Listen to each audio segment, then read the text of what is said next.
Mic check. Good evening. Good evening, everybody. Welcome to another show. Good evening, everybody. Good evening. Welcome to the show tonight.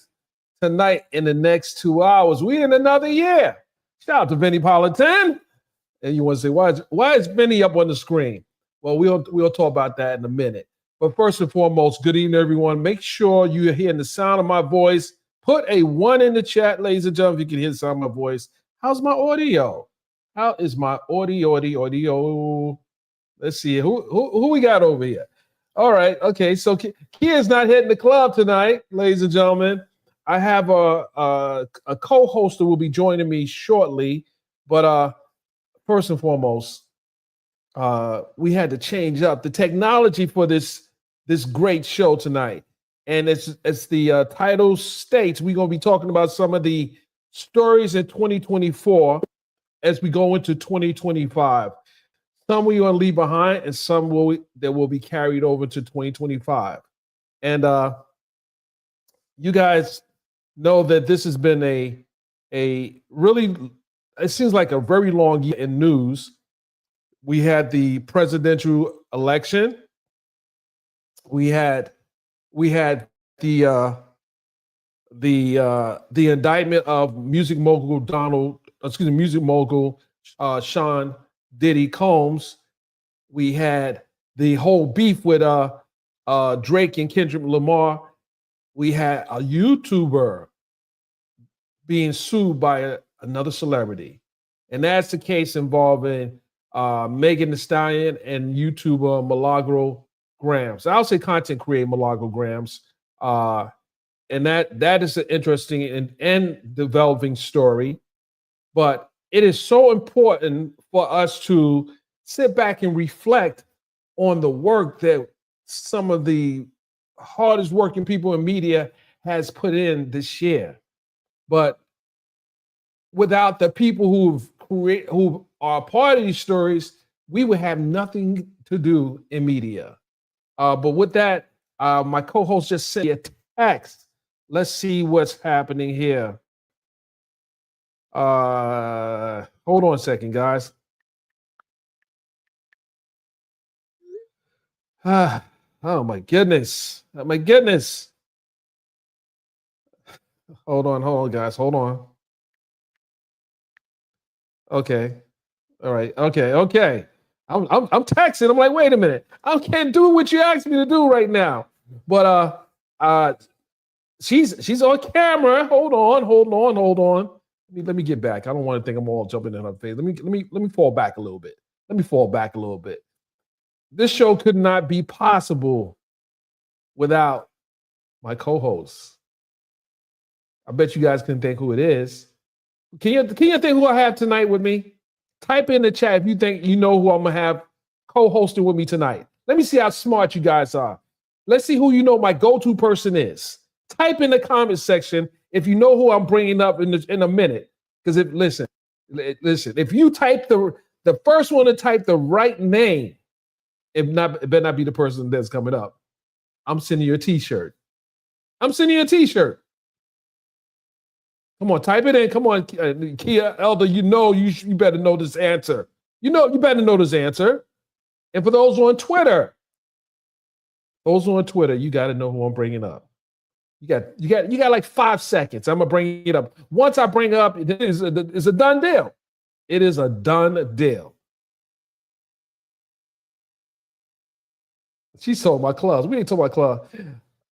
Okay. Kia's getting the shirt. Kia's getting the shirt. She knew. She must have texted you. Ladies and gentlemen, without any further ado, let me bring up attorney Akeisha Al-Shabazz, who has went viral today. Ladies and gentlemen, she went viral. Ike. What's good? What's good? Happy New Year, everybody. Yeah, we're almost. Yeah, we're here in the spirit of the New Year, celebrating the closing out of 2024. Yes, thank you for having me, Dennis. Thank you. Fresh face, and I got a golf today. I did. I got out there today and yesterday. What did you do? I did. We just played a 9-hole course. We played one yesterday, and it was so good. It was so beautiful, and we so missed golf. So we was like, let's do it again. And it was brick today. It was so damn cold. I know it's cold. Yeah. It was cold. It was cold today. It was not yesterday at all, but we got our 9 in. I got my steps in for sure. It was good. And so, I did go viral today. Never my intention. But I today shared the decision that I received yesterday from the Social Security Administration and the battle that I have been waging on behalf of my mom in her disability case is finally over. And we got a favorable decision, 12 pages of vindication. And I cried, and it was because my mom worked for Social Security. My mom worked for Social Security for 30 years. And when she had a stroke and then had a subsequent stroke, she was not able to return to her job. And she was forced to retire. And to be clear, she was not of retirement age, so she was eligible for disability. So she applied for the Social Security disability, and they denied her. And so started the journey of appealing denial after denial after denial till we exhausted all of the administrative remedies, which you must do before you can file a federal lawsuit. And then we filed a federal lawsuit, $400 to file a federal lawsuit. Nobody's helping with this. And this is not my area of specialty. And no, I don't want to involve anyone else. My mother doesn't want to hire another attorney. She's like, you're the attorney. What do you mean someone else? So we filed a lawsuit, and we don't lose in the lawsuit because we settle and we have the case remanded back to the court, and we get the same judge. And this judge, for some reason, is just annoyed by the fact that my mom has a child who's an attorney. And he keeps saying slick shit. And so I got one of my friends who's also an attorney. I'm like, I need you to go stand in for my mom, represent her on this hearing, because this fucking lawyer, this judge, he's got it out for me. I don't know why. And I don't care to know why. So my colleague goes in. He barely has to do a hearing. The judge looks at my mother and is like, oh, she's clearly disabled. Mind you, he has already had 2 prior hearings with her. And so he's like, okay, we don't need to hear from the vocational specialists, which they typically have to do, who's going to say whether or not there are any jobs in the marketplace for you to do. So no, we don't even need to hear from him. So I'm like, okay, we got this in the bag. I'm waiting for a decision to come. No decision. 6 months. Now this is 6 years in. I'm like, what the fuck, man? So we call. I have, my colleague reach out, find out what the fuck's going on. Judge is like, oh, yeah, well, I sent this case over to the vocational specialist. Wait, the one that you dispensed with when we were having the hearing? The one you said you didn't need to hear from? The one you denied us an opportunity to cross-examine at the hearing, which he knows he can't do? So then he's like, okay, if you disagree with us, with my using this vocational expert, then you can request another hearing. Of course, we then have to request another hearing. And I'm like, you cannot be serious. So luckily the case didn't get. it got reassigned. Just to wrap it up, it got reassigned, and within weeks of it being reassigned to a new judge, she found the case completely favorable for my mom, and she had been vindicated, and they owe her some fucking money. So disability sucks. And I want to congratulate you on that win. But what I noticed, and this is something that obviously I didn't know how serious it was, just based on the amount of people responding. Let's talk about the fact that so many people have responded to your tweet. And is this an indication that many Americans are going through this, and you've provided some kind of glimmer of hope for others who may want to fight? Because I'm gonna share something with you, not online, but I'll share it with offline, and it'll come full circle. But talk about that. Yeah, I think that this is a hidden battle that a lot of people are fighting, right? And a lot of people have that Mangione frustration, that Luigi Mangione frustration, where they feel like, I put into this system, I should not have to jump through these types of hoops to get back from this system. And there are people on this timeline sharing stories of their own journeys, how they've had to, one woman put that she had to take her husband into the hearing with the trach in his throat so that they could see that he was disabled. One guy put that he had a friend whose mother was in a coma, and they denied her disability because she couldn't prove that her mother couldn't work. The system is broken, and it's deliberately broken, because if you look at the statistics, it's somewhere in the initial denial rate for Social Security disability, from what I've read, is somewhere upward of 65%. So 65, 67% of initial applications are denied off top. This is not a meritocracy. This is not you looking to see whether or not someone genuinely needs this disability insurance money. You're not doing that, because when I appealed, I specifically told them where to look for where the court made the mistake. Here's the transcript of the hearing. This judge, and I don't know if this is a function of implicit bias or white people's perception that Black people are superhuman and strong, right? Because that type of medical bias is not only in the medical industry. So for this judge to read into the testimony my mother gave and to conclude that she said that she drives herself around to various stores was impossible, because she said no such thing. She said absolutely nothing like that, because she doesn't drive. How many people do you think, and percentage-wise, that don't fight these denials? With 65%, do I think it's high. So it's I don't know what it is, but I will tell you that the people who do fight, somewhere only between 2 to 8% of them are successful. So the numbers are small, minuscule. And the further you go down the line, before you get to that federal court, you done lost pretty much the majority of the people. Absolutely. And then people are fighting for money. Right. They fighting for money. Then they got to spend money to get money. Of course, because they're going to withhold. And like they did in my mother's case, they withheld a good amount of her back pay for counsel fees, despite the fact that my good friend, who didn't do a lot of the work because I did most of it, waived his fee. And the court, in her decision, said, I don't agree with that fee arrangement. I was like, wait, what? Why I like everything else except this. I don't know if because they want to protect claimants, right? So if there's a lawyer who's saying, I'm going to waive my fee so that they could then turn around and charge more, to an unknowing and unwitting social security recipient who is already elderly and compromised.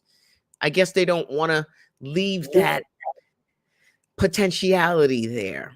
That's pure conjecture. That's me speculating, guessing, because I don't know for sure, but that's the only reason I could imagine why they would say, you know what, we're going to hold this money for this lawyer just in case, even though he said he's not charging you. Well, I looked at I kind of did a sample of the people that were commenting, and it's clearly it goes across all races. Yes, of people dealing with Social Security. Yes, and I kind of think that this is the system that is designed to work like this. Yeah, but there's not enough scrutiny. There's not enough scrutiny about it, and I know that I think that's a function of ableism. Right? Because a lot of people don't have to think about disability. Right. They don't have to think about it. And you're not confronted with it until you become disabled or you have to care for someone else who has become disabled. It's not a part of your reality. And so the small number of people that are facing this reality are unheard and they are unseen. And this tweet, I think, was just the catalyst for them to say, hey, that's happening to me too. And I just wanted to give people hope and let people know that we're not giving up, that there are people who are sustained in the fight, 10 toes fucking down. And this was personal for me. This was never about money. This was personal because my mother worked for Social Security for 30 years. And when them son of a bitches denied her, she became depressed.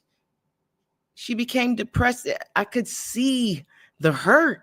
Like, this is the loyalty that you had given them. They did not give you back. It was betrayal. Yes. It was everything that one would hope that they would never have to face after given 30 years of their she didn't even get the gold watch. Right. And she didn't want to leave the job. She wanted to stay. But she couldn't. She didn't have the faculty. Right. And they knew she didn't have the faculty. Like how it's like y'all gonna play in my face. We're not here for that. Right. Because I know that, but because that just happened, it needed to be addressed. That's the top story for the family. Yes, we will. I'm gonna get into it when next week, as 2025 come in. I'm gonna get further into it. I'm gonna, and let you know specifically exactly how I challenged the court's decision, what is all required when you are doing a Social Security appeal. I want to share everything that I learned because knowledge is power. Absolutely. Knowledge is power. And with that, you mentioned another very important story because it deals with healthcare in that the CEO of the healthcare company was assassinated, executed. Is this number 10? Are we counting down or this is number 10? This lined up? This is gonna be number 10. Do you have these numbered? Do you have any organization happening over there? Number 10. You kind of jumped the line. You jumped the line. So it was 11 now. Number 10. So we're going to talk about Mr. Luigi. How do we pronounce this guy's name? I want Jack's name. Mangione. Okay. And this happened in your neck of the woods. Yes. This is New York. The story.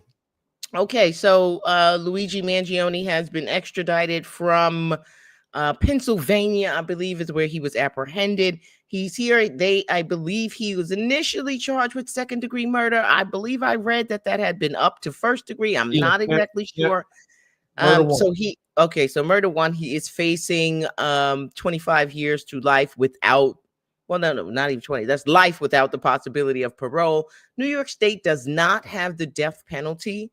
So he could not be put to death, although I don't think that they would seek death for him if we did have it.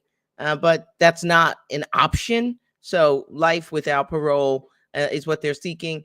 And this is hold on. The feds picked it up as well. They charged him as well.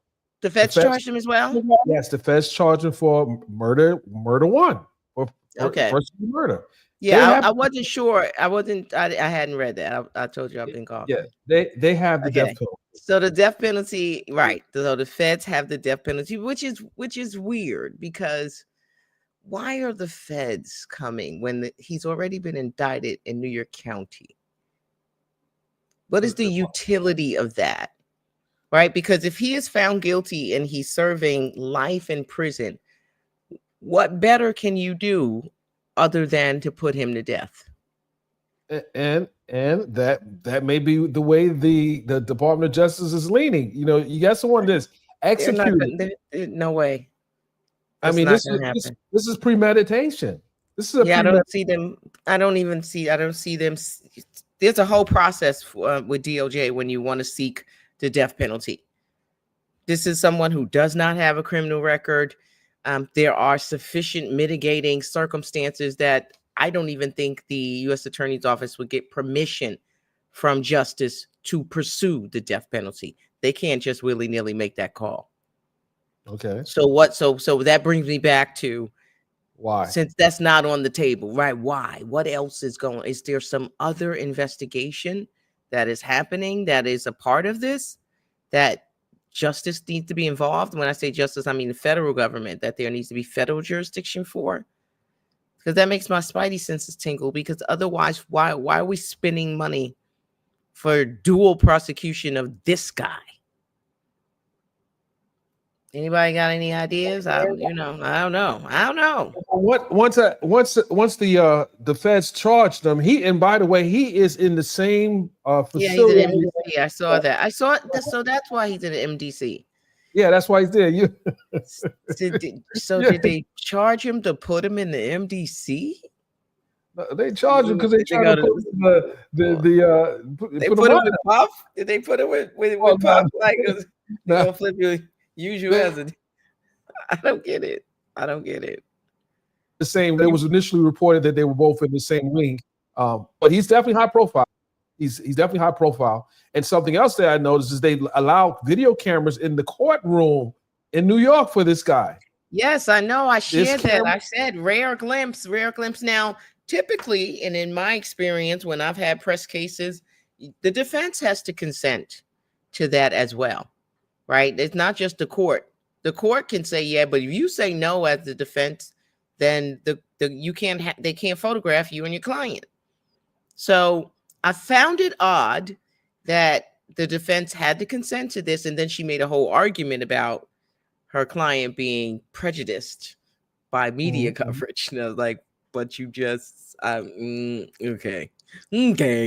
I don't know, but she did try to say that and this is the same argument that Jay-Z's lawyer Alex Spiro is making about these comments being made from I think it's Alex Spiro, comments by the Mayor Adams, right?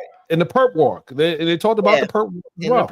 Well, they did perp walk him. They absolutely did that. I was like, this is so unnecessary. You could take him through the back, right? Well, the way they put him in on the heliport, they had the photographers at the heliport bringing this guy in. Talk about doing the most. That's crazy. And they didn't have to. They heliport. They used the helicopter. No, say it ain't so.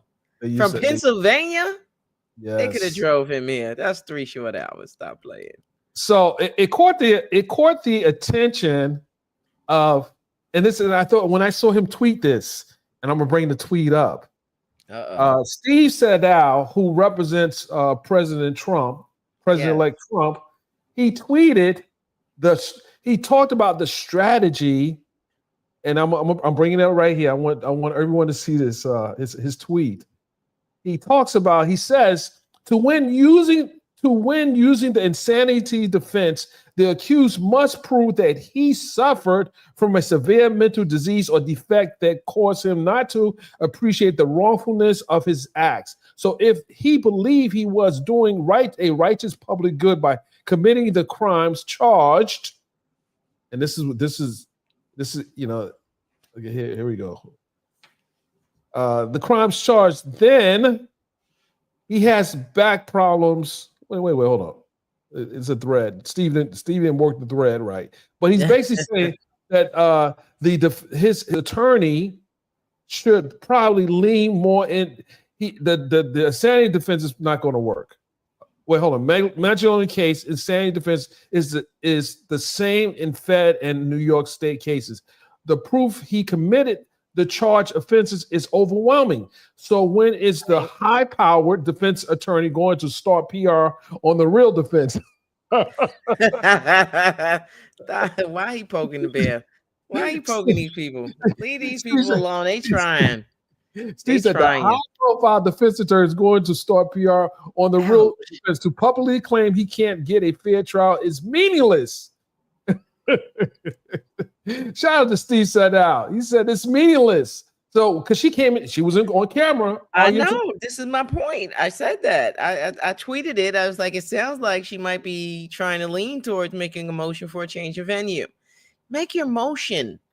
You know, these lawyers that are on doing these press cases, this one, Alex Spiro, stop with the proselytizing. Just fucking do your job. Do your job. Stop talking about what you gonna do. Just do it. Even the judges are calling out the bullshit. Like, listen, stop. Stop. Stop flouting my rules. Stop flouting the court's mandates.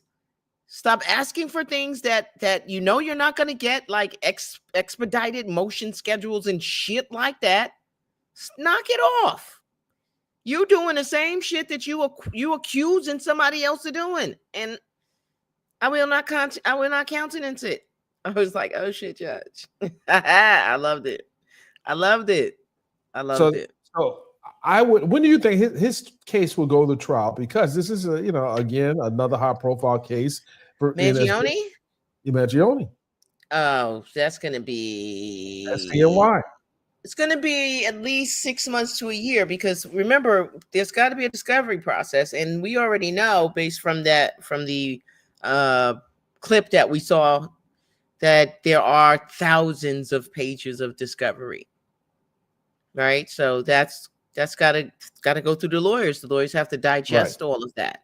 Right. They've got to do their own investigation, and they've got to turn over what's called reciprocal discovery.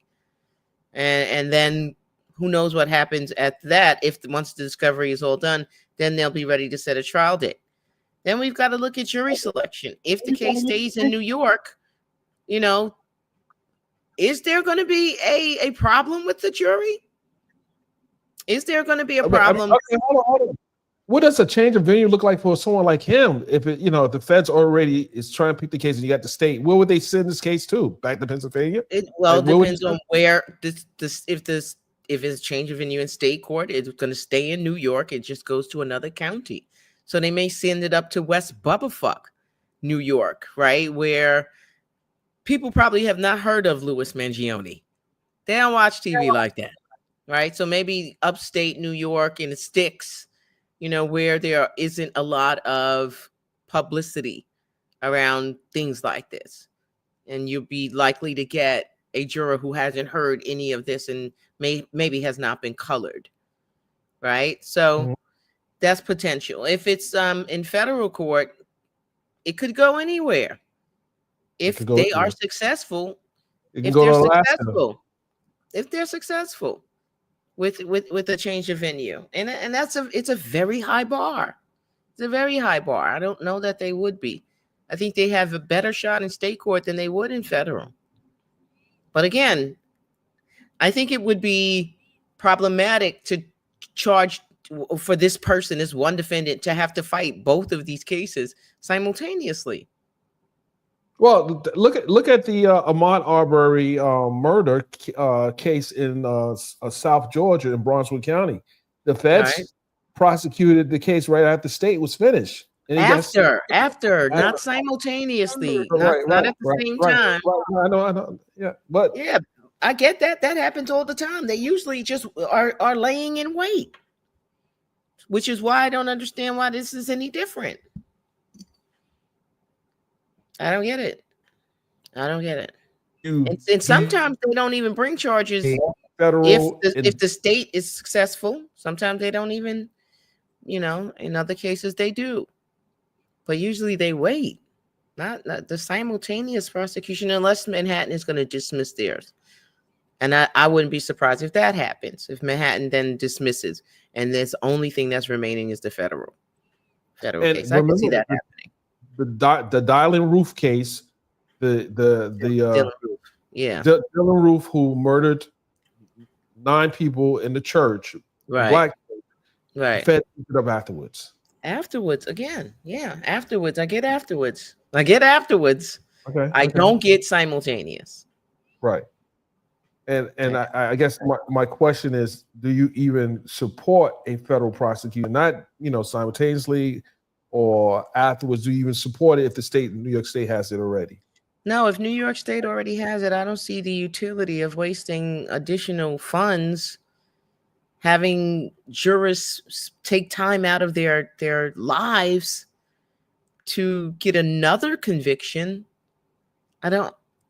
Right, unless it's something more than I'm thinking the murder. More than life. Well, so what? When he come back, they're gonna be like, you owe us, motherfucker. I'm thinking death penalty. I mean, what other reason why they would do that?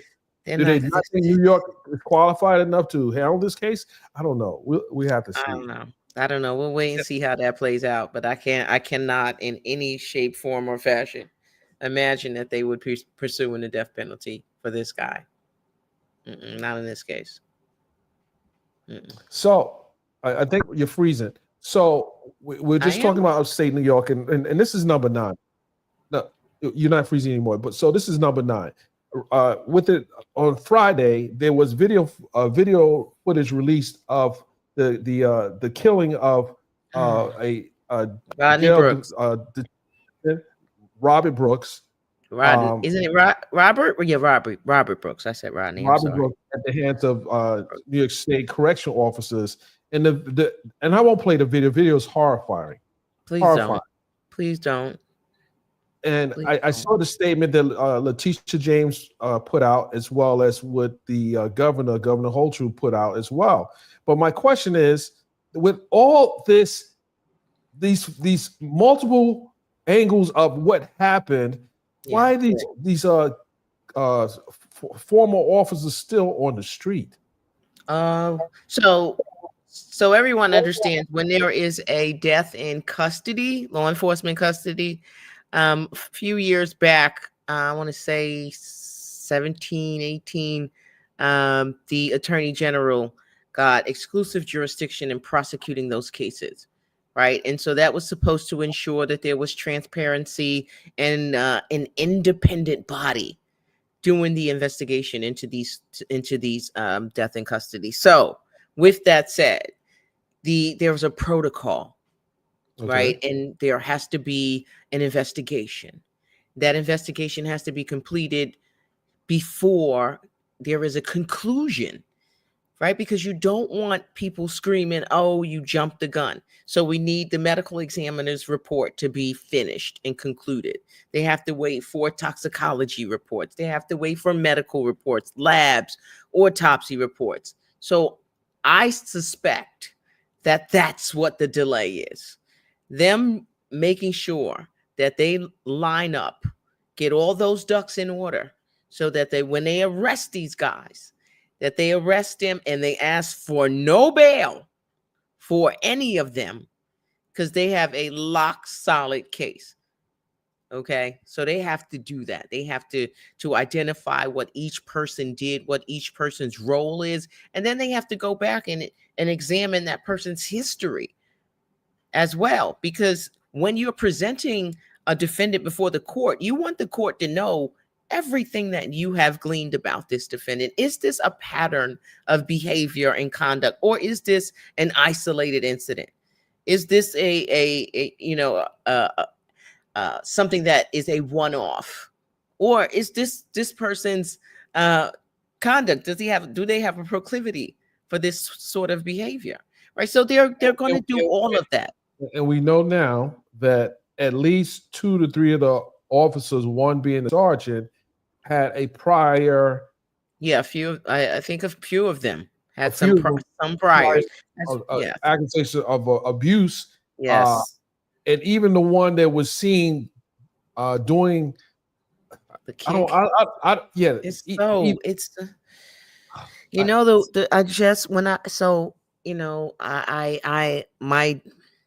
I think my greatest weakness is that I'm always attempting to apply rational thought to these irrational situations, and I'm trying to understand, like, why did you kick him there? Like, what was you just can't do that.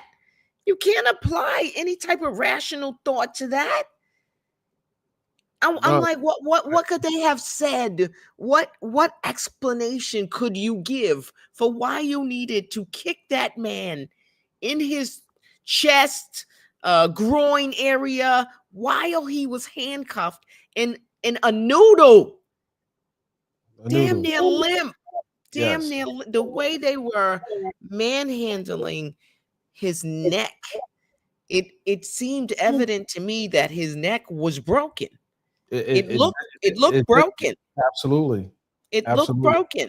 And I'm be curious to see what the autopsy report says, about not just what the other injuries were, not just that he died of asphyxia. What else? What other injuries did he sustain? Right? What did that kick do? Did he have broken ribs? What did the rag in the mouth do?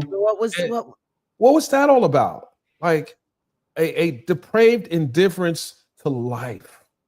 It's so disturbing, the inhumanity that all of them showed.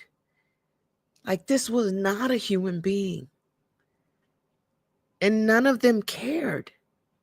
Not even the nurse. And I know the psychology of group behavior, and I get all of that. But fuck that. At some point, like they had to get, everyone had to get some in, like, let me get a kick in, let me get a punch in, let me get oh my goodness. Well, they're gonna get what's coming to them. That's all I'm gonna say.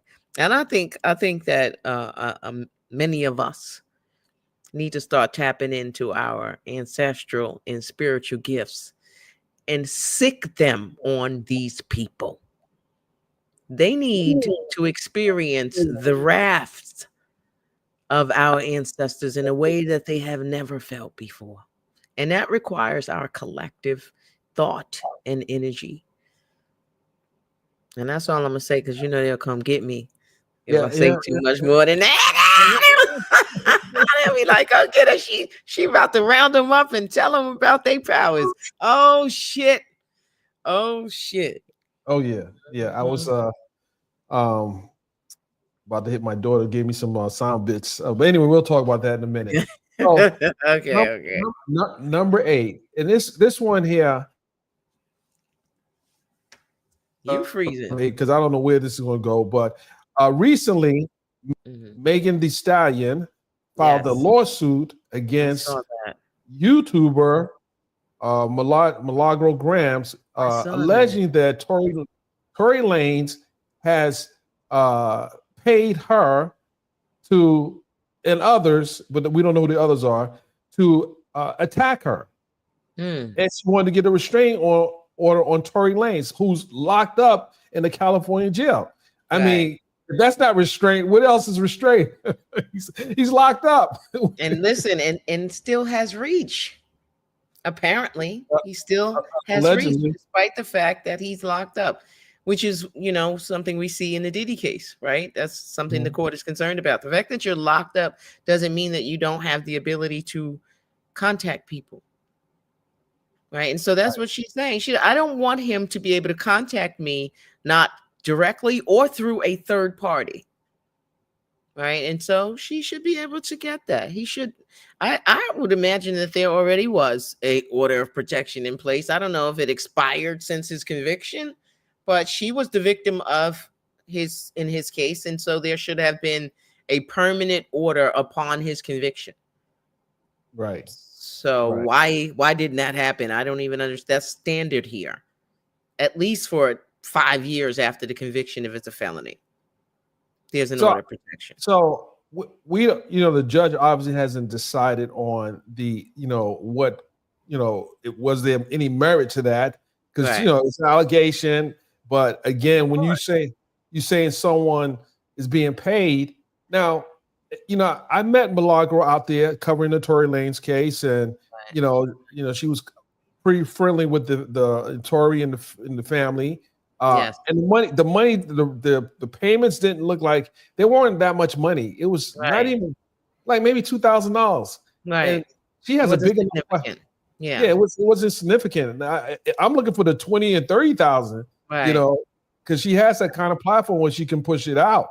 But $2,000. I did not, in full disclosure, I did not get an opportunity to read that particular lawsuit. But she's not asking for any money or anything, right? She's just asking for them to stop contacting her or stop harassing her or doing things that would be what we call designed to threaten, harass, or intimidate, cause alarm, things like that.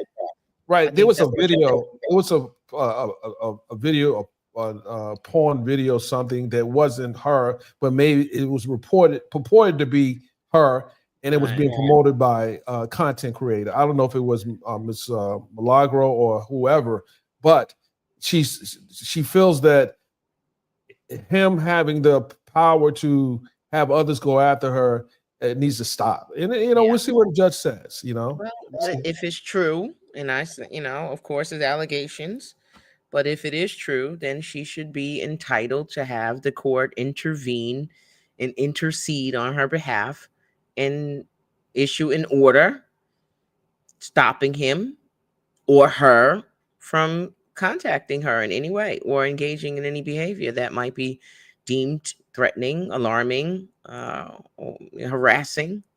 Yeah. So we'll see what happens with that. We'll see what happens. Yeah. We're number 6 now. We 6 or 7? 6. I think we had 7. We had 7. Okay, so we're going to keep it hip hop right now. We're going to keep it hip hop. Okay. And one of the biggest hip hop beefs this year was with Drake and Kendrick Lamar. The song "Not Like Us" almost ruined Drake's career. And he in turn goes out and sues the record label for allowing his song to come out. Right. He might be a petty boy, doing things. The loser always blames the ref. Where in hip hop do you sue someone on a battle of this has never happened? This is elevated hip hop. This is next level. Next level. Elevated. Yes, elevated hip hop. Next level. I believe that this may be the reason why he filed. This is my belief that Kendrick's going to perform that song at the Super Bowl. He trying to stop that. He trying to have it. That's going to happen. I don't see how that's. I hear feedback. Is that me? It may have to be you. It's not me. Check my mic settings. Testing. Now sound fine. Okay, well, she sounds good. Everyone put a 1 in the chat. She sounds good. You sound good. Sound good. So I think that he probably should just take the L. It's definitely an L. He already took an L. He took the L. He probably should just hold that. It's not. You already took that. You're gonna have to hold that. Yeah. Then Drake is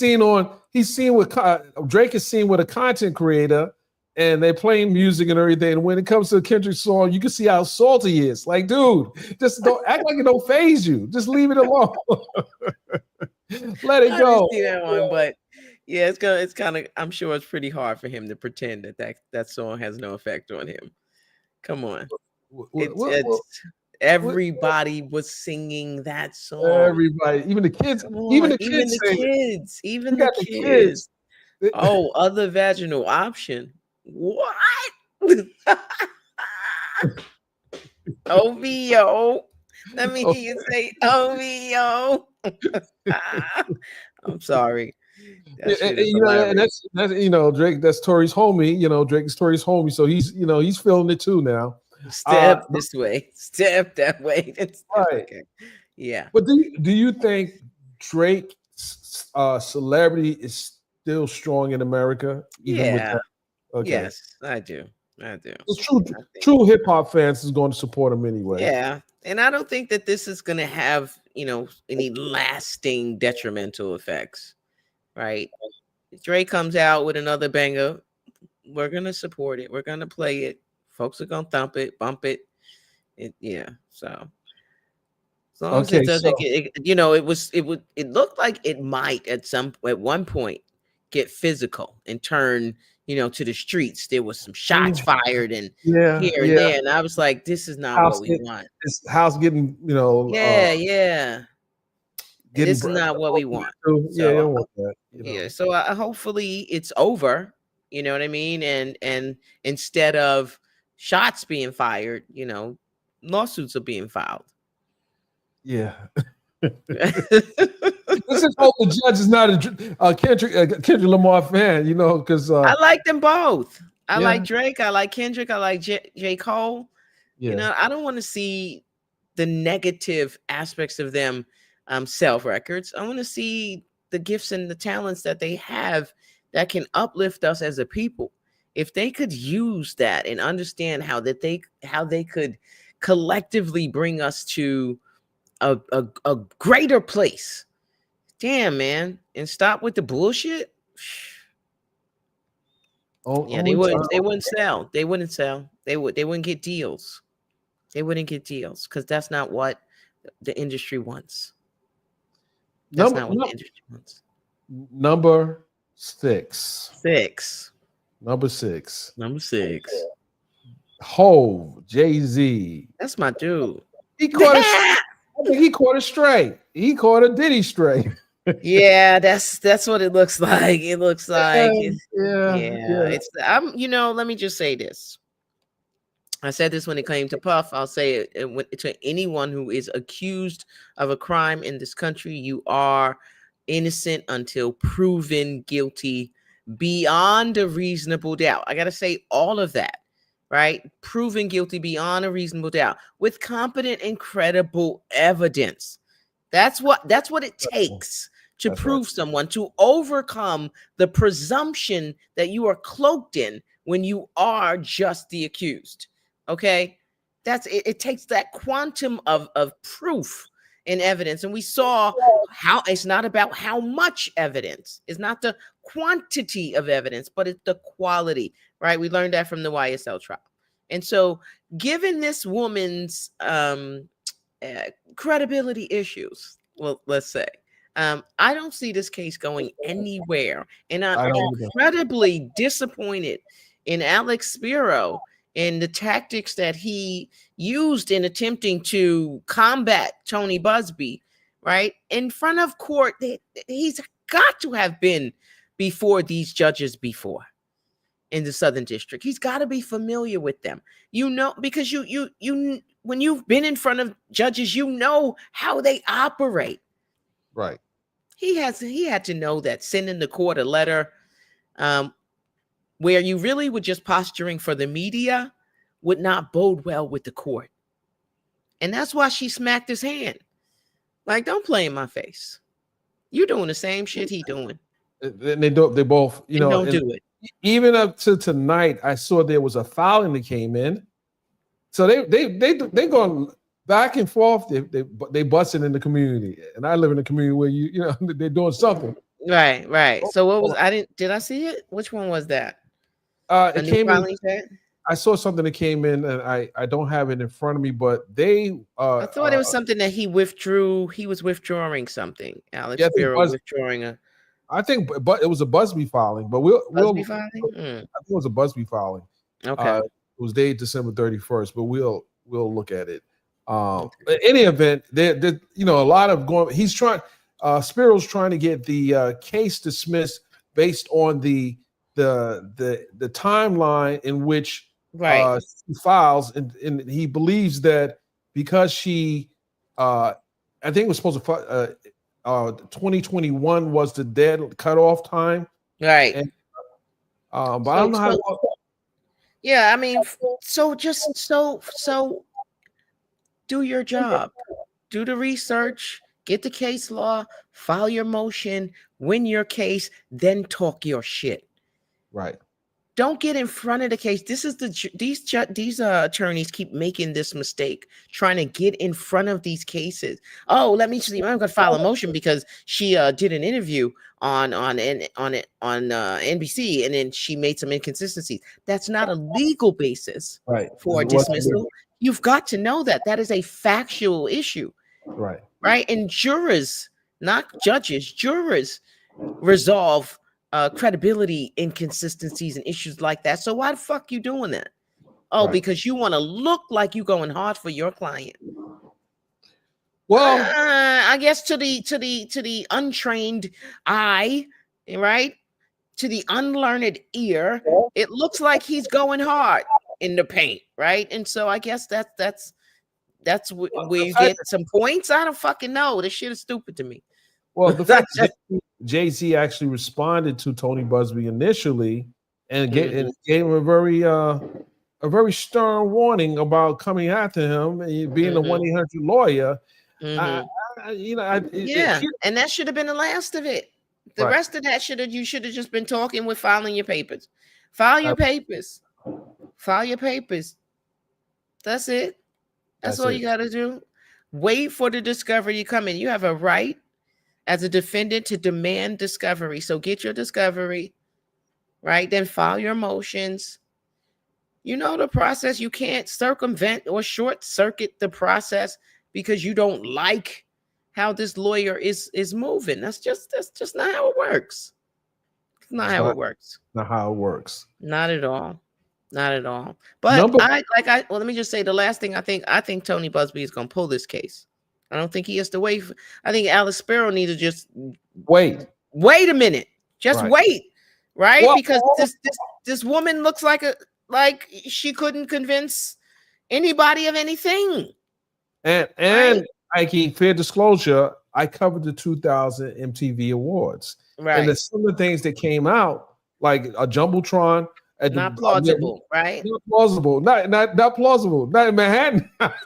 So let's let's just wait. Come to us. Bring this case to us, and when we eat the case, after we eat the case, then we're gonna sue you for bringing a frivolous lawsuit. That's how you do that. There's so many things that can be disproved just with this whole case. The tattoo guy used to, and I'm gonna tell you something, because I think some of this. What I heard when we heard there were allegations that there had been people that came to the Busby law firm, and when their stories were not consistent with what Tony Busby's firm wanted them to say, then the firm dropped them. Right. And so it's possible. It's possible that some of these stories have been helped along by certain narratives, right? To the point where hold on, let me say this, because lawyers know that details are important, to the point where some of these details have been planted, right? Like that, I was with this person, and because look, I remember his tattoo, because that's a specific thing for you to have a mismemory about, right? Because you were so specific about that.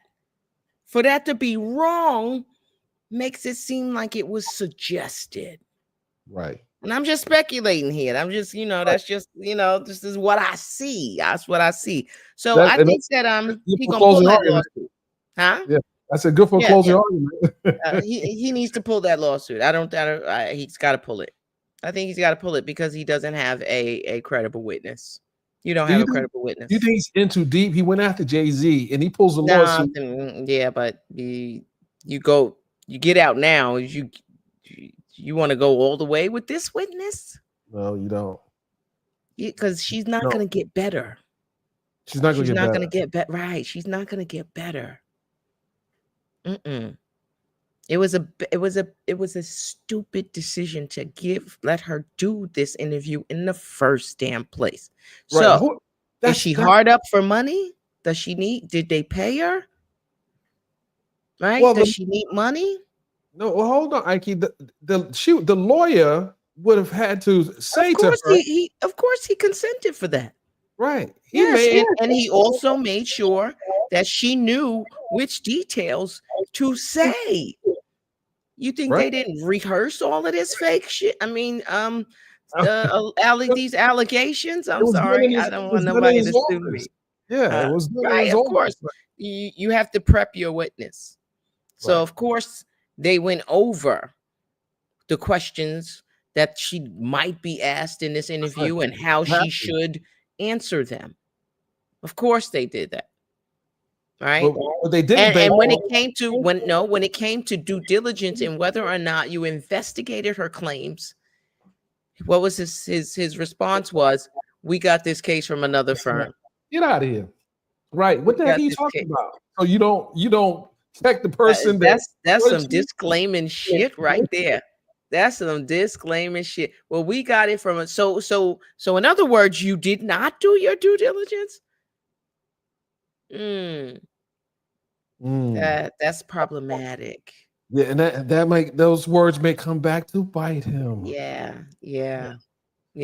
But I think that was the setup for him to withdraw this case, right? So you gotta roll it out a little bit at a time, right? Let me put this out there, so people know that I got this from somewhere else. So when this shit falls apart, I got plausible deniability because it wasn't me. Shaggy defense. He's playing chess, and let's just hope that he doesn't get his queen stolen before the match is over with. We're gonna see. I don't know if it's chess or it's some high level checkers. And he's just like king me, right? Because I play chess, and this ain't that. This ain't that. This ain't that. You just getting the king on the other side of your checkerboard. That's what you're doing.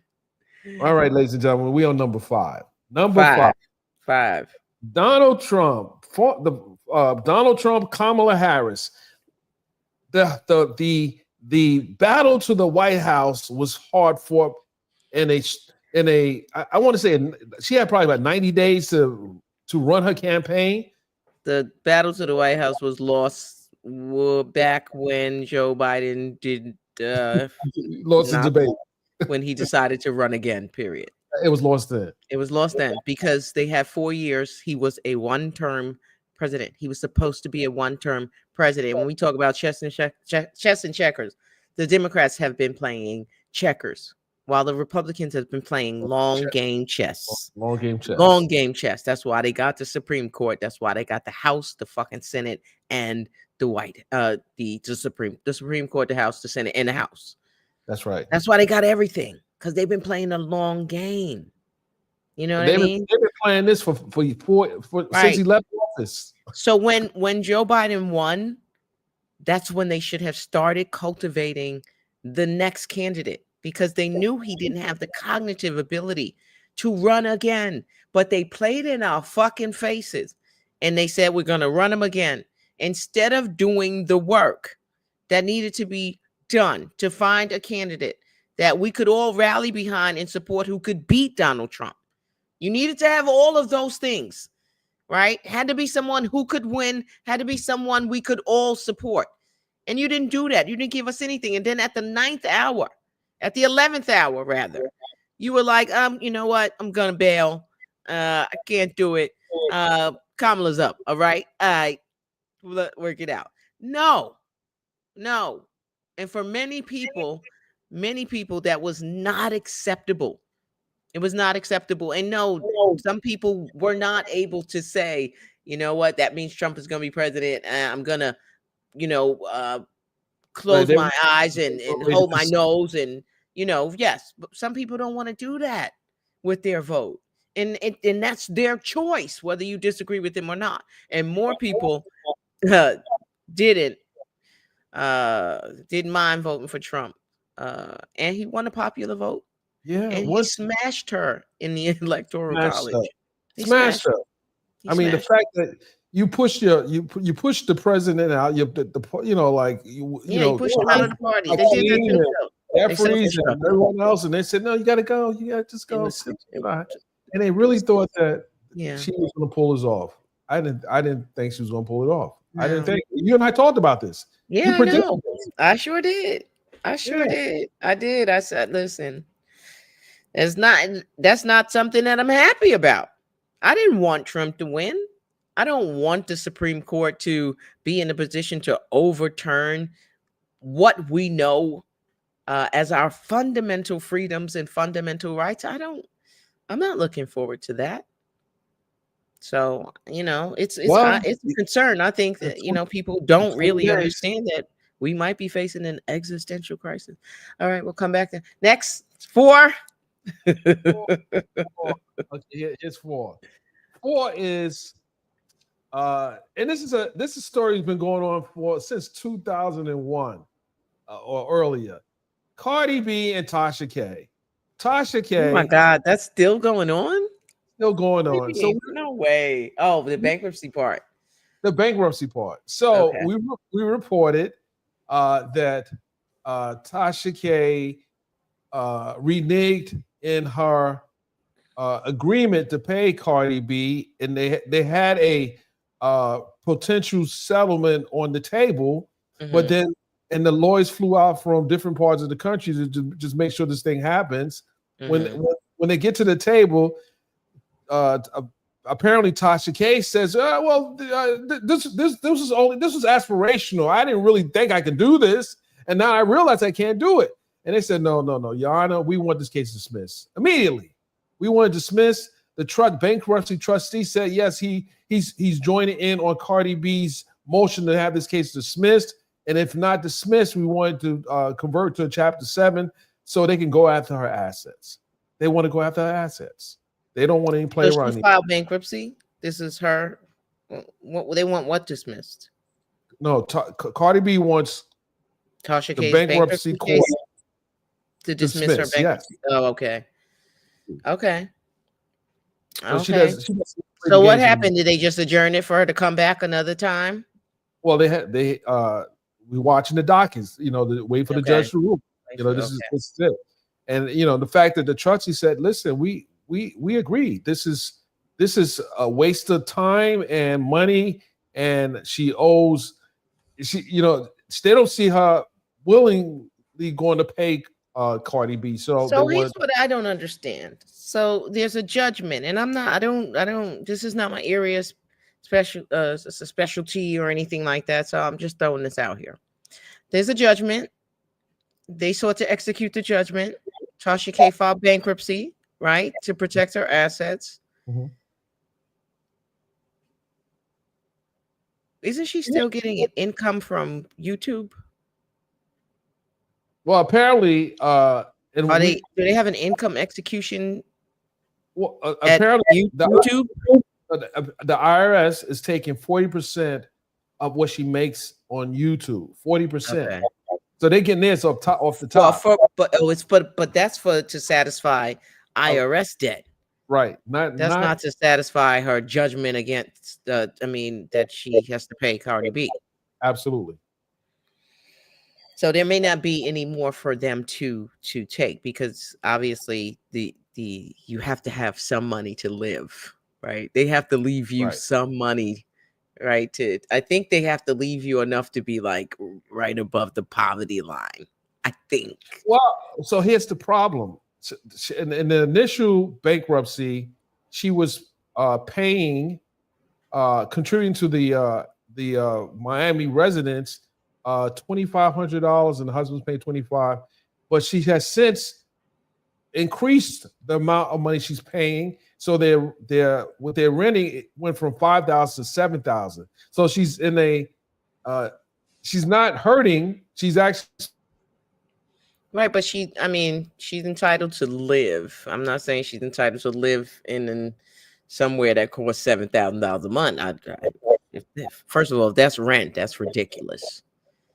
If that rent, if it's a mortgage, that's one thing. But if it's rent, that's like that's right. Who you making somebody else rich? Paying that kind of that's crazy. That's crazy. Oh God, fools and their money, they soon part. Dennis, you frozen. Dennis, you got an echo. Dennis, you struggle streaming. That's what's happening. All right, number 4. That's what the comments are saying. That's 3. Oh, 3. Okay, 3. I didn't know we got 4. Okay, you got a list over there? You got a running list? I got a list right here. That's number. I got. I didn't. Well, hold on a second. You said no. Hold on. And my daughter says, "Here we That's go." cap. Nobody can't even make out what she's saying. That's cap. Okay, you gotta slow that down so you could hear. Okay, slow it down a little bit so you can hear the actual das cap.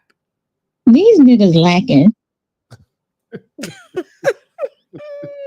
We're gonna work on those audios. We're gonna work on those. Yeah. I didn't want to use the judges, because she had, I know. I think you should though. Yeah, I think I am. Okay.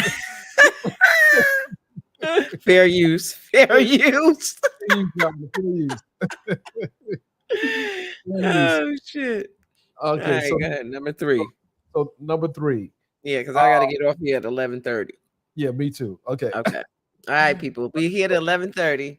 Okay, and then we gonna bid you all adieu. Go ahead. I don't know if I want to do this as number 3. Number 3, something? Because you did yours, that was number 3 when you came in. Okay. So this is number 2. Number 2 is the YSL trial. I thought YSL would be number 1. Nah.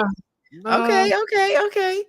YSL trial number 1. And so when we say, are we compartmentalizing? Are we talking about the 2 defendants that went the distance and got not guilty verdicts? Or are we talking about the entire trial, including those people who copped out and took pleas before the jury rendered its own verdict? Because I think that's 2 different cases, and 2 different ways of looking at, 1, the trial, and 2, the criminal justice system, right? So we look at defendants who may have felt like, I don't have a choice here but to take a plea, right? Because the prospect of me waiting for a guilty verdict and then appealing because I have all of these appealable issues, it's just not something I'm willing to do, because that would require me to sit in jail while that process plays out, right? For some people, that's just not tenable, right? For others who are not going to go out and make millions of dollars, it is quite all right for us to sit here and go the distance, right? And go the distance. So in that regard, we've got 2 different trials. Right.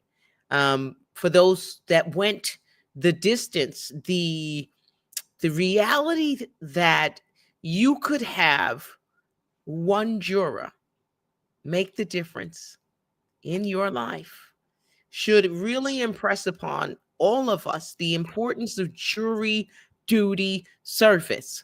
Don't throw the questionnaire away. Go serve. You could save somebody's life. You could be the difference between a guilty and a not guilty verdict, because we spoke to those jurors. We spoke to the alternate jurors who had a very different perception of that trial than the deliberating jurors. And had those roles been reversed, we may have had very different outcomes in this trial. Absolutely. Yeah. So one of the breakout stars from the YSL is Lil Woody. Lil Woody he's killing the game. He's everywhere. He's on all platforms. He's on shows. He's more popular than Young Thug right now. Like, this guy is everywhere. And does he have an agent? I think he has an agent and a manager. Wow. His interviews, getting 5,000 to 10,000 an interview to be a part of production. Then you have you have other individuals who have tried to have the little Woody effect, but it hasn't worked. You had just recently another individual by the name of Shell Kell, who was a part of the YFN Lucci crew, who was also the brother of Donovan Thomas. And he's now trying to do interviews, but I don't think anyone's going to have that Woody effect. One, Woody was the longest witness on the stand. The longest witness. He was a witness for the prosecution. He was the first. And he was the first. He was the first witness that gave them the business. Right? I think he was the first witness that really was uncooperative and just unlike anything anyone had ever seen before. We were like, we weren't sure if he was playing a game or if he really was that dumb, right? We're like, he's either a genius or he's dumb as fuck. It was one of those, like, I'm not really sure. I don't think he's dumb. I think he's very smart, man. So what I'm saying is we now in retrospect, we could do 2020 Monday morning quarterback. But when that testimony was coming in, we were like, what the fuck is wrong with him? Like, why is he acting like that? He can't hear. Does he have cognitive issues? And he was spinning the prosecutions like they were on a Ferris wheel. Yeah, but it wasn't. In some instances, it was not good. It wasn't good for the defense. He did hurt them in some regards. And when you listen to those alternate jurors, they bought that shit that he was selling. Mm-hmm. They bought it. They bought it. They hook, line, and sinker. They was ready to send people away for life based on his testimony in large part. So, fortunate for them that they had jurists. We listened to you. We interviewed. Yeah. What'd you say, Struggle Stream? No, I was listening to you. I was going to ask you who I don't know if it's me and you, but who do you think made the biggest difference in swaying the jurors? Wait. Don't forget the Bentley SUV Woody got. Who got him a Bentley SUV? What? Yeah, he has a Bentley. He has a Bentley. Who got him a Bentley? No, he got one, but he has one. He has one. He got a Bentley, and he has like he's getting bread. Like, good for him. I don't think the prosecution wanted that to happen. I hope he invests wisely and saves a lot of it. I hope he makes good moves. Make good decisions, brother. Let me ask you a question. Doug took the plea. There were many people supporting Doug going in this for the duration of the trial. Yes. Mm-hmm. I think there are many people that are disappointed that he took this plea because they wanted the prosecution to get served with the not guilty. Yeah. Sure. But I agree with Max Sharp when we talked to him. When you look at what Steele had to consider for his client, a bird in the hand beats two in the bush. Right. The certainty of going home on that day. Yeah, you can't beat that. You can't. It's what we call a gift, right? It's a gift, and it really makes it difficult to turn down. And like what Max Shard said about his client, he's like, we didn't really have no choice. They didn't really give us an offer that we could take. Right. You know what I mean? So, and Steele took a gamble by taking an open plea without a promised sentence. And, the judge just happened to see what I think is the fuck shit and gave, Thug, whatever the sentence that allowed him to go home immediately. So I mean, that was the People roll may of the not get it, dice. but people may not get it. But again, when you sitting in prison and the prospect is that this jury could very likely come back guilty, despite what everyone might think, they could. And then you got to sit through an appeal that you might win or you might lose. And if you win that appeal, then you got to sit through another trial. We're talking years of continued confinement versus you could go home today. So that's probably part of the conversation. Of course, that's part of the conversation. Yeah. You can We'll go give home 40 today. years. Right. So the other part of the conversation is let's talk about collateral consequences of a felony. How is this going to affect your ability to make an income, to live? For Thug, I think he'll be okay.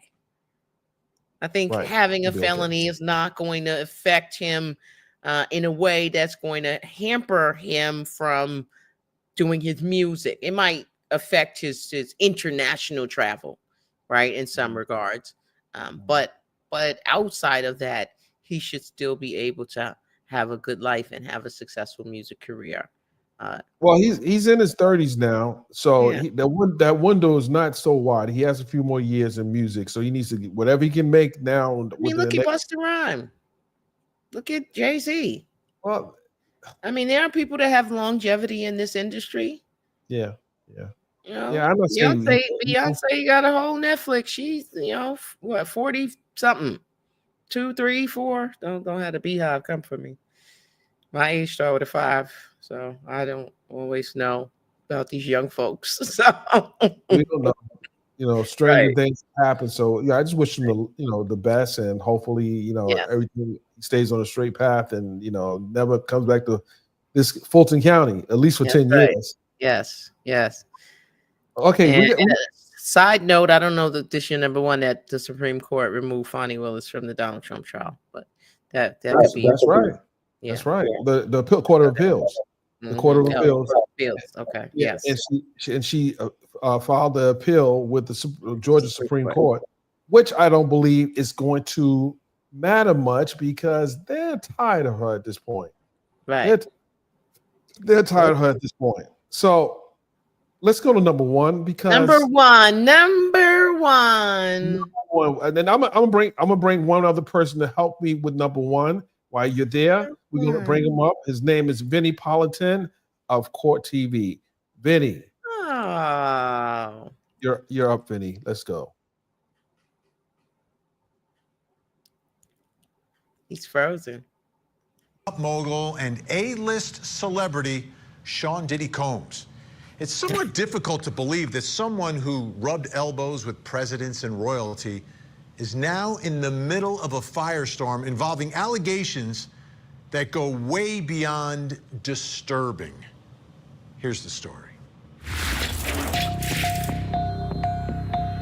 At one time, he was the king of hip-hop, one of the early pioneers who took his music and culture and turned it into hundreds of millions of dollars, establishing himself as a true power broker in the world of entertainment. The man with legendary parties, Sean Puffy P. Diddy Combs, has gone by many names and nicknames, but now he is a criminal defendant. Diddy has been accused of engaging in sex trafficking and racketeering, charges that could keep him locked up for the rest of his natural life. The allegations are serious and include recording lewd acts, forced labor, kidnapping, arson, bribery, obstruction of justice, and other offenses. Prosecutors say that he abused, threatened, and coerced women and others around him to fulfill his sexual desires, protect his reputation, and conceal his conduct.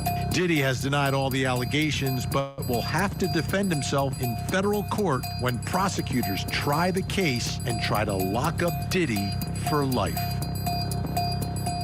As I said, these allegations beyond disturbing, and it's hard to imagine that someone would do this, someone who had money, power, influence, the ability to do whatever you want to do, had built this company himself. So we're hearing more details now, more allegations. This time, Gloria Allred, attorney representing a woman who has allegations dating back a while. They had a press conference and got into some of the details here. And again, I'm trying to process all of this, to imagine that this happened. She's saying that this actually happened. This is not making this up, not like it's a movie or a music video. These are allegations of what this woman says actually happened to her. Let's take a listen. The complaint alleges in part in the first cause of action that defendant Combs and another defendant committed a, quote, violation of New York City victims of gender-motivated violence.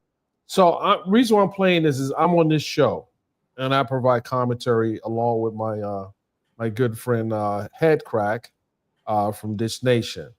But I don't think this one is going to go. That's not the case. That she's not the complainant in the criminal case. No, she's just right. complainant. So I want to make sure we're not confusing people. Right, absolutely. Okay. However, what she says, we're going to listen to it. Violence Protection Act by viciously and violently forcing sexual contact, oral sex, and sexual intercourse on the plaintiff, end quote. In addition, the complaint alleges in the second cause of action that defendant Combs and another defendant committed a violation of New York civil rights law, quote, section 52-B, end quote, by, quote, raping plaintiff and recording it. Defendants caused plaintiff to be depicted in a video image, unclothed and with intimate body parts exposed, and engaged in sexual conduct with another person, end quote. The lawsuit also alleges that, quote, defendant Combs and another defendant published and or disseminated the videos without plaintiff's knowledge or consent. On information and belief, defendants have continued to disseminate the video. Now, Ike, I don't know if you're aware that since this press conference occurred, there was information that came out that I'm aware. With the whole how the story got broken down, and the boyfriend saying that hey, she wanted her send messages to him asking him yeah, to corroborate her story in exchange for a sum of cash or something like that, right? Yeah, pretty much. Yeah. So these are the type of lawsuits that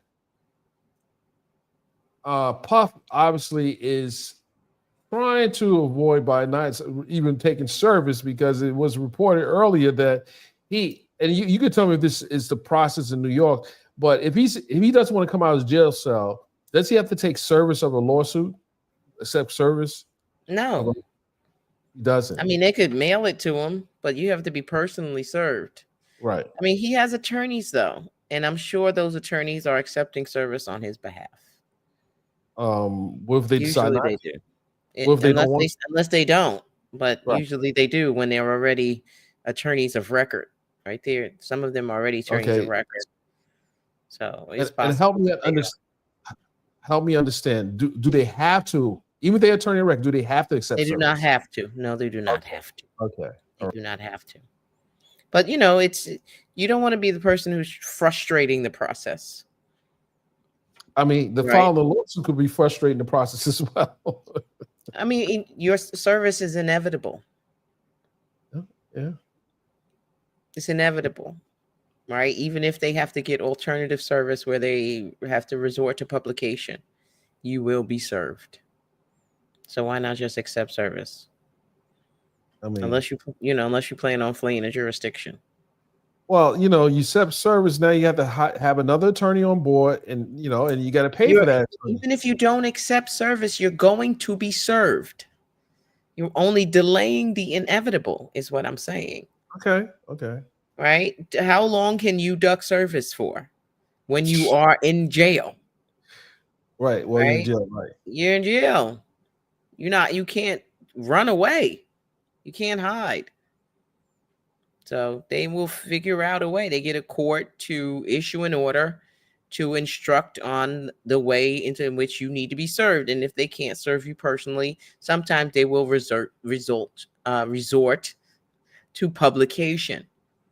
Okay. Right? That means that the fact that you're being sued will be published in a number of publications for a number of days over right. Well, however the court should order, and that would be deemed service. And I saw that in the Tasha K. Cardi B lawsuit with the other person that was initially part of the lawsuit. So yeah. But in any event, this is one of those lawsuits that may not even go anywhere. Yeah. But his case right now is pretty much centered around what happened with Cassie. There's no superseding so far. Yeah. Right. Yes. Yeah. Do you see something coming down the pipeline in 2025? I can't imagine there won't be a superseding.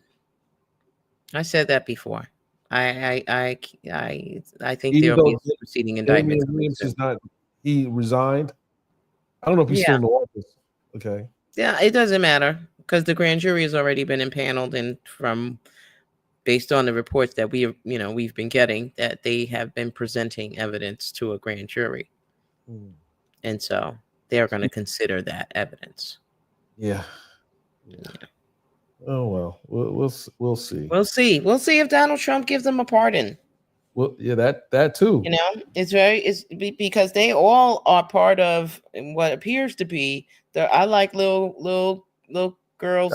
Appears to be. I said what appears to be. I'm very careful with what I say.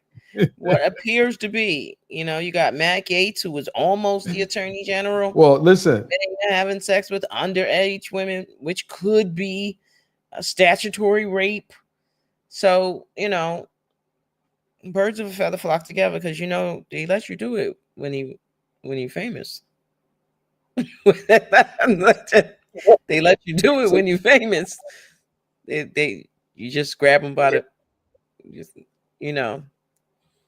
And someone said, "Can you make us bigger?" They were straining. No. Girl, get off that 13-inch TV, girl. Stop playing. You did that. You doing that. I know. So, I know. That was the last thing I was saying about that anyway. Okay, I have a bonus one real quick. This is a bonus. Matt Gaetz. He thought what he wanted. He Gates. He doesn't get that position anymore. But I think the story for us to really take away from Matt Gaetz is to understand that all criminal prosecutions are voluntary. Yes. That is a function of a decision by a prosecuting body, a prosecutor, that it is wholly voluntary and discretionary. They don't have to charge him if they don't want to. Well, clearly they didn't want to on this one. He should have been. Exactly. But then when you think about that, and you think about what the prison makeup is, right? And you tie those two things together, that prosecutions are voluntary and discretionary, but that Black people are overly represented in the criminal justice system. And you put those two together, the only conclusion, right, you could draw is that we are targeted to fill those prisons. They are just for us. They are just for us. Make no mistake about that. Yeah. And nothing will happen to him. Right. So yeah. George Santos. Matt Gaetz. But George Santos. But look how long it even took for them to do anything about George Santos. They let him run. They let him keep his job for him a little while. They were like, we're not really sure.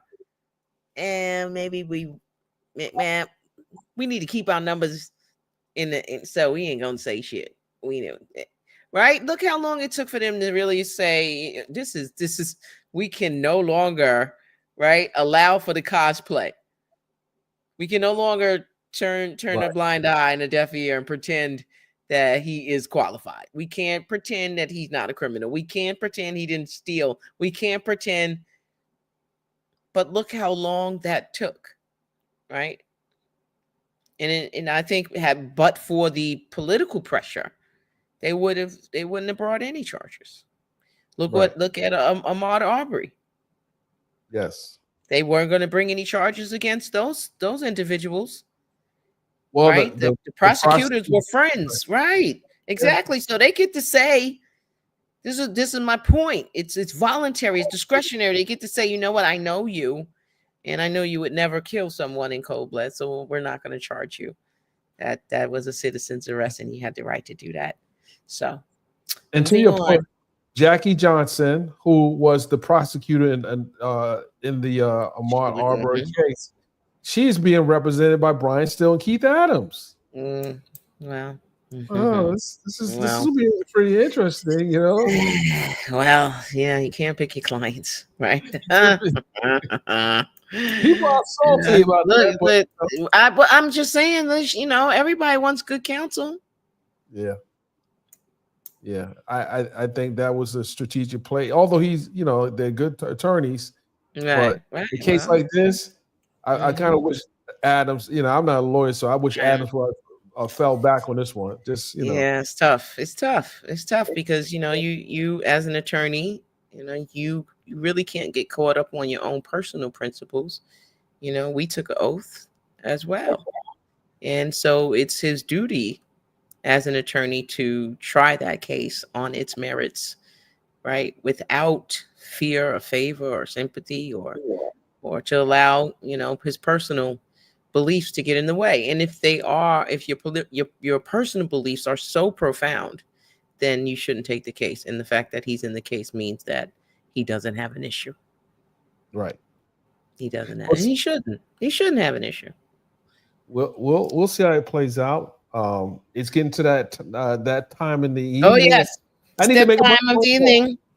All right, don't make no phone calls. You know the phones are gonna be out soon.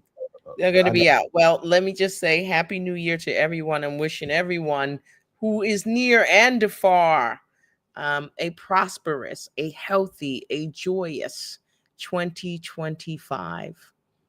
Yes, and I want to wish everyone the same, but I especially want to wish my dear friend Ike for always coming in the clutch. Thank you. With very minimal notice. And coming to run my mouth. I appreciate you having me, Dennis. I do. Yes, and let's just make 2025 even greater year. Even greater. More information. It's coming. Absolutely. It's definitely coming. Yeah. And our members, MMPD. Wait a minute. She said I'm struggling streaming. MMPD. Yeah, you going in and out, but I'm gonna get off of here. Thank you, mods. Appreciate you guys. Everyone, we you don't have to worry about the struggle streaming because we are in this stream right now, ladies and gentlemen. All right, y'all be good. Stay safe and don't drink and drive. Don't drink and drive. Don't drink and drive. Right, and if you don't do it, don't blow. If I wouldn't blow, so don't. Okay, I'm just saying. Bye.